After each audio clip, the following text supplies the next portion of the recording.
Hi everyone, welcome again to the visual guide for the Bowl of Embers hard mode, where we will meet up with our old buddy Ifrit. In this video, we look at the hard version of the encounter. Unlike the original, this version requires an 8-man party to complete.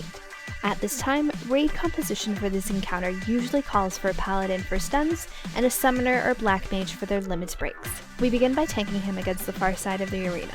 The backbone mechanics of the original fight are still there. He will do the usual knockback and begin to cast Eruption. All of these Eruption casts must be interrupted by our paladin. Eventually he will do his Rush ability. This is new to the hard mode encounter. Ifrit will leap up into the air and land at a random point around the outer edge of the arena. He will rush forward and anyone caught in his path will take damage. He will do this throughout the encounter, multiplying as the fight progresses up to 3 clones of himself at once. As long as you keep out of their direct lines, you'll be fine.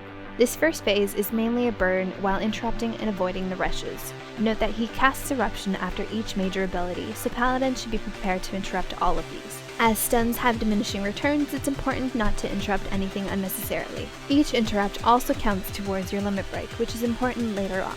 Plumes follow a set pattern and can be easily avoided if you know what to expect. The first ring of plumes will happen around the outer edge of the arena.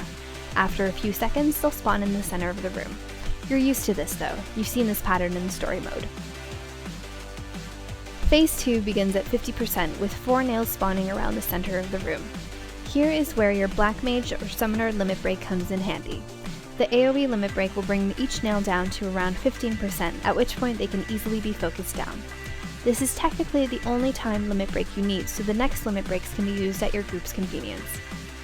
Once the nails are down, Ifrit will cast Hellfire and lead us into Phase 3.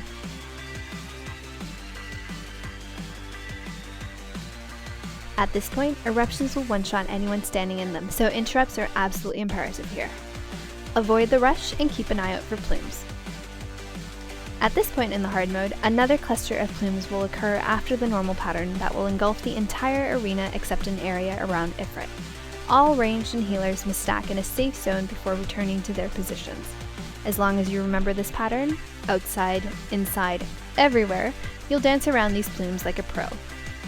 That pretty much covers each major mechanic in the hard mode. Dodge his attacks, avoid plumes, interrupt eruptions, and you'll have him down in no time. Good luck on your weapon drops! Up next, we have Garuda Hard. As always, thanks for watching. Till next time.